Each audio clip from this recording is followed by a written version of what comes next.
BFM Bourse. Vos placements, nos conseils sur BFM Business. On est en pleine période de déclaration des revenus. On va donc essayer de répondre à cette question que vous nous envoyez d'ailleurs de temps en temps. Avez-vous intérêt à détacher votre enfant de votre foyer fiscal? Olivier Sénéchal va essayer de nous répondre. Bonjour Olivier, conseiller en stratégie patrimoniale chez OSL Conseil. Comme chaque année en cette période de déclaration d'impôt, oui, de nombreuses personnes s'interrogent, c'est vrai, sur le fait de savoir s'ils doivent rattacher ou non leurs enfants. Quels critères de choix, quelles conséquences? On va tenter de fournir des réponses très concrètes. D'abord, comment est-ce que je peux savoir si je dois ou non rattacher mon enfant, Olivier? Alors, en se posant des questions. Et la première de ces questions, ça va être de savoir, est-ce que j'ai le droit de rattacher les enfants à mon foyer fiscal? Alors, pour les enfants mineurs, la question ne se pose pas trop. Encore faut-il savoir qu'un enfant est mineur s'il avait moins de 18 ans le 1er janvier 2020.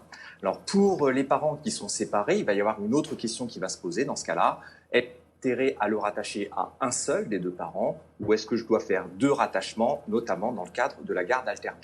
Alors, si votre enfant a entre 18 et 21 ans, là, vous allez avoir le choix librement de le rattacher ou non, peu importe sa situation, qu'il travaille ou qu'il soit étudiant. Enfin, si votre enfant a entre 21 et 25 ans, là, vous n'aurez le droit de le rattacher à votre foyer que s'il poursuit ses études. Alors, pour le cas particulier des enfants atteints d'un handicap, il n'y a là pas de limite d'âge pour pouvoir le rattacher à son foyer fiscal. Alors, les enfants, leur rattachement va vous rapporter des demi-parts et des parts supplémentaires, c'est-à-dire que les deux premiers enfants vont vous rapporter une demi-part, les suivants une part chacun. Donc, prenons un exemple, un couple avec un enfant va avoir 2,5 parts, un couple avec 3 enfants va avoir 4 parts à déclarer. Ça, c'est ce qu'on appelle le quotient familial, ce nombre de parts. Et votre imposition, elle va dépendre de quoi? Eh bien, de vos revenus, d'une part, et de votre nombre de parts, le quotient familial, d'autre part. Et justement, est-ce que ces éléments que vous venez d'évoquer me suffiront pour connaître ma tranche d'imposition? Je crains que non. L'imposition, elle est progressive en France. On a les 5 tranches qui sont relativement connues, 0, 11, 30, 41, puis 45%. Par exemple, la tranche à 30%, c'est celle qui impose les revenus situés entre 25 710 euros et 73 516 euros. Mais alors, ce n'est pas très facile à trouver comme information, savoir dans quelle tranche marginale je suis, parce que ce n'est inscrit sur aucun document. Quand vous allez sur votre espace impôt.gouv, vous allez voir votre taux moyen d'imposition, celui qui va être utilisé à peu près dans le cadre du prélèvement à la source, celui que vous allez pouvoir là retrouver dans votre fiche de paye. Mais il ne faut surtout pas le confondre avec votre taux marginal, c'est très différent. Ça peut d'ailleurs conduire à de graves erreurs de raisonnement, je pense notamment aux gens qui souhaitent investir dans l'immobilier. Pour bien comprendre ce point, un exemple très pratique. Vous préparez un bain à 30 degrés, eh bien, si vous ajoutez une tasse d'eau bouillante, le taux va rester à 30 degrés. Ça veut dire que pour vous, si vous avez une tranche d'imposition marginale de 30 points, et que votre taux moyen est de 15%, imaginez que vous ayez une augmentation de revenus de 100 euros.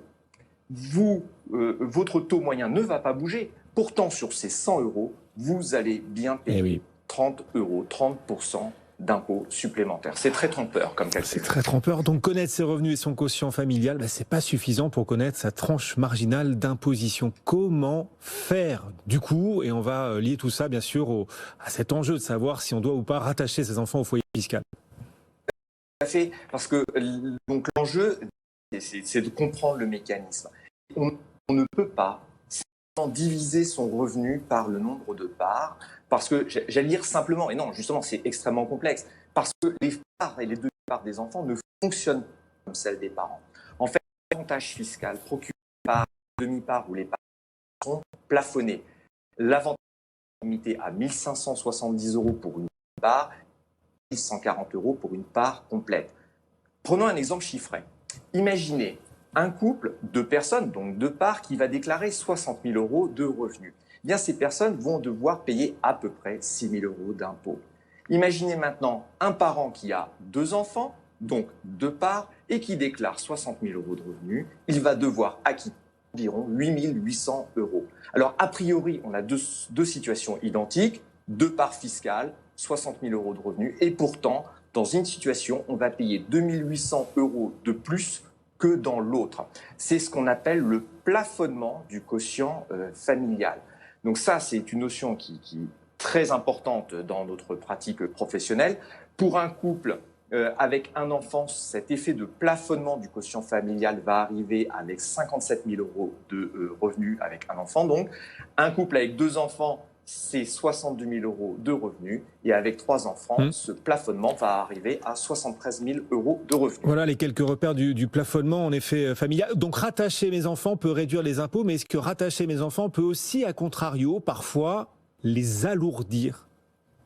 Et oui, c'est un piège, parce que quand vous rattachez vos enfants, vous les rattachez pour le meilleur, les demi-parts en plus, mais également pour le moins bon. Et ça veut dire que vous allez devoir déclarer leurs revenus. Et là, c'est une autre complexité qu'il faut prendre en compte. Alors normalement, et j'insiste bien sur le normalement, les revenus des enfants sont pré-remplis. Mais ça va être à vous de savoir et d'agir si jamais ces revenus font l'objet d'une exonération totale ou partielle. Il y a 2 types majeurs. Le premier, c'est que les jobs d'été sont exonérés dans la limite de 4 618 € et les stages, quant à eux, peuvent être exonérés dans la limite de 18 473 € annuels. Attention, les définitions de job études et de stage sont très strictes.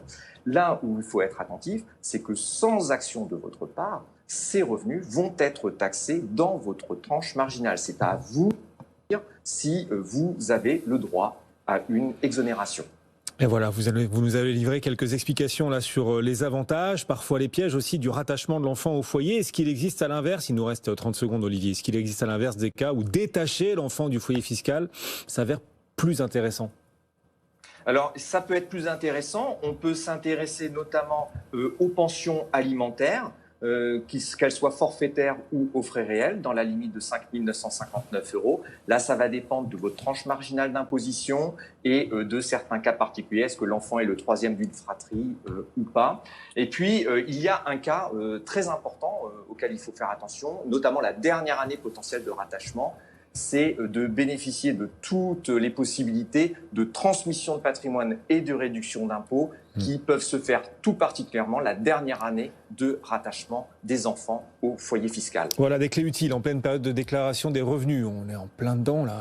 Il reste à peine quelques semaines, 3 semaines à peu près pour continuer de déclarer ses revenus. Merci Olivier Sénéchal, conseiller en stratégie patrimoniale chez OSL Conseil.